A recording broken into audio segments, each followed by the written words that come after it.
3-4-5 दिन से बाबा लगातार त्रिमूर्ति के चित्र के ऊपर बोल रहे हैं। उस त्रिमूर्ति के चित्र में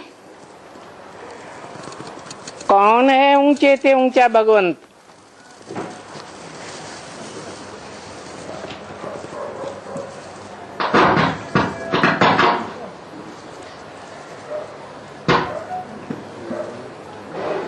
ब्रह्मा विष्णु शंकर तो नीचे हो गए,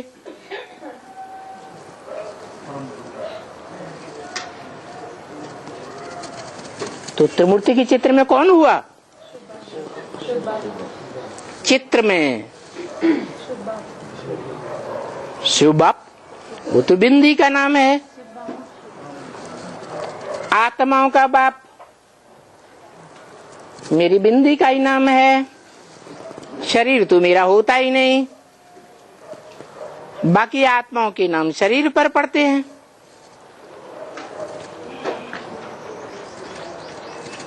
तो ये ऊंचे से ऊंचा भगवंत कौन है? शंकर।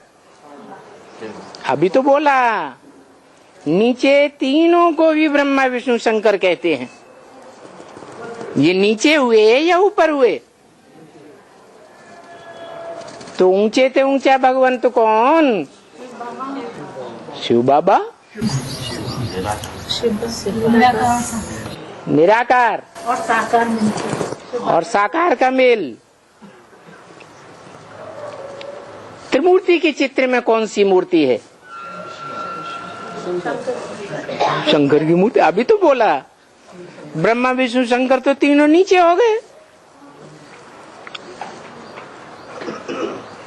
अरे शंकर, फिर वही शंकर, वो तीनों नीचे हो गए।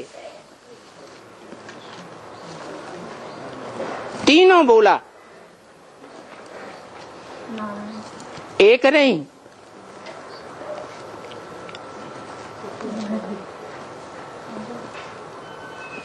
वो ऊंचे से ऊंचा भगवंत कहते हैं मुझे याद करो।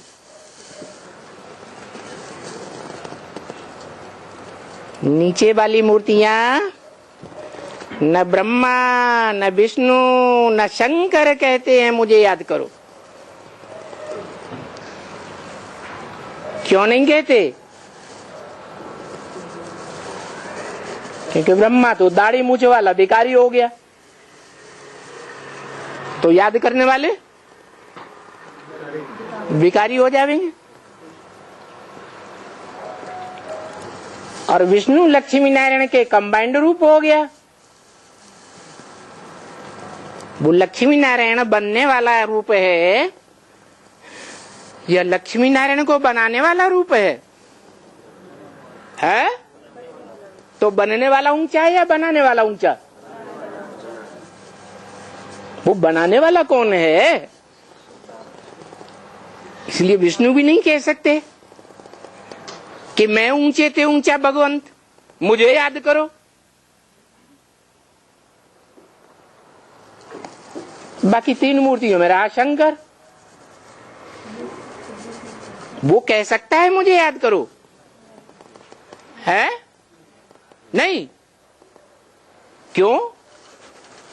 सूक्ष्म वतन की 3 पुरियों में तो वो ही मूर्ति सबसे ऊपर दिखाई गई है। उससे ऊपर तो परम धाम है, वहां तो कोई मूर्ति होती नहीं।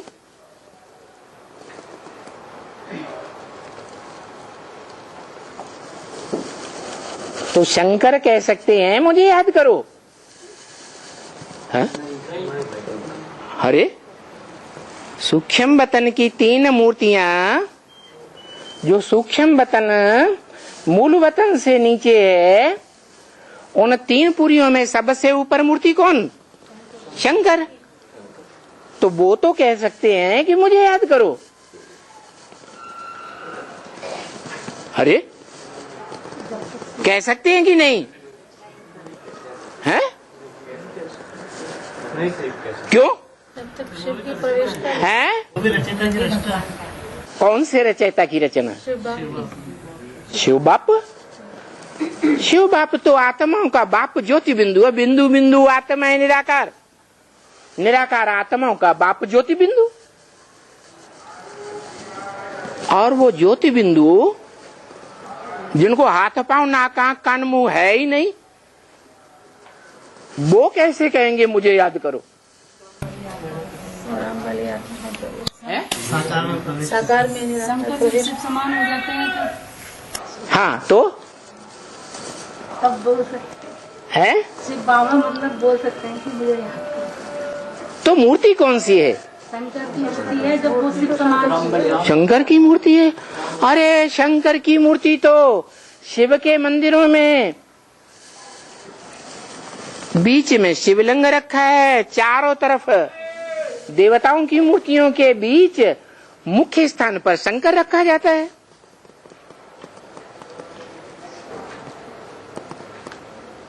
तो मुखिया हुआ, ऊंचते ऊंच हुआ, देवता हुआ या भगवान हुआ? हाँ, देवताओं में बड़ा देवता है, इसलिए कहते हैं महादेव।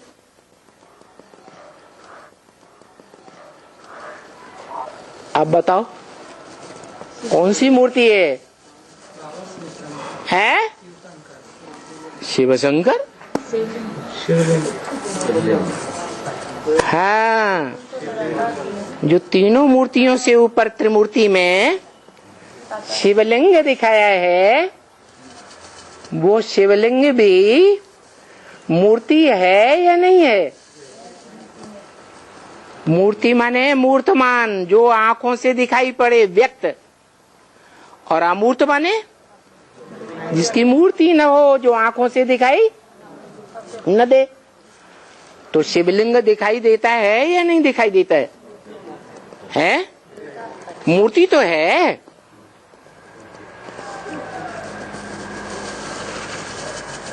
वो शिव बाबा है, वो कहते हैं मुझे याद करो। तो क्या वो साकार है? साकार होगा तभी तो कहेगा मुझे याद करो।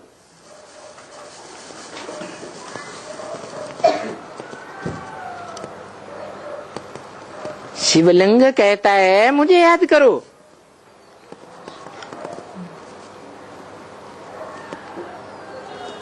वो निराकार है या साकार है? हैं?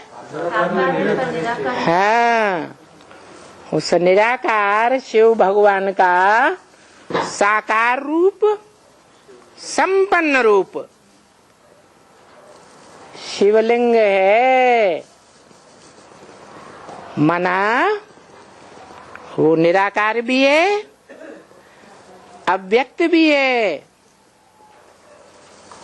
और साकार भी है। साकार निराकार का मेल है।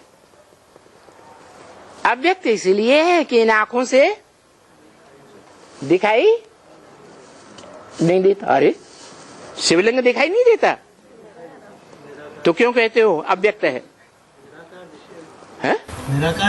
अव्यक्त का मतलब क्या है? अव्यक्त का मतलब जो व्यक्त न हो, आंखों से दिखाई न पड़े। तो दिखाई नहीं देता। इतने बड़े बड़े शिवलिंग बनाते हैं तो मैं दिखाई ही नहीं देते।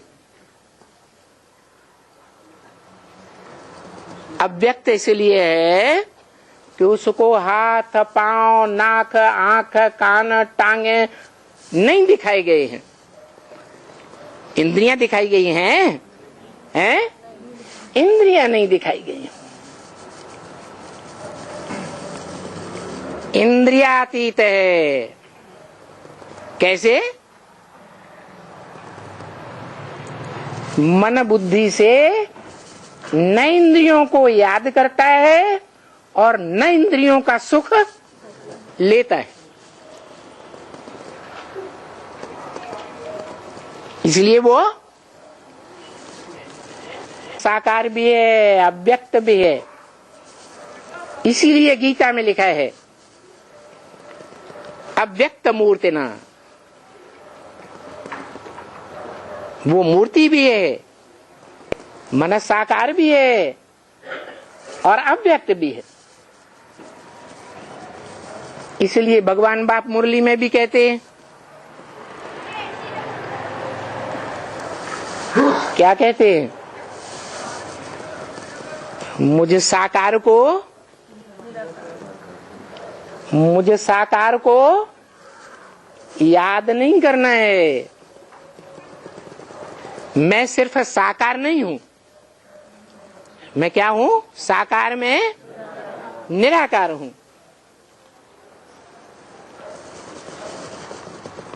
अव्यक्त भी हूं और व्यक्त भी हूं। दोनों का मेल है। इसलिए कहते हैं कि मेरे सूक्ष्म रूप को तुम याद नहीं कर सकते हो तो बड़े रूप को ही याद करो। कहते हैं या नहीं? तो बड़ा रूप साकार होगा या निराकार होगा? साकार तो है, लेकिन इंद्रियों की स्मृति नहीं है, इसलिए निराकार है। अव्यक्त मूर्ति कहा। वो कहते हैं ब्रह्मा द्वारा। इस मुरली में मुख किसका है? ब्रह्मा का। वो कहते हैं मुझे याद करो तो पावन बन जाएंगे।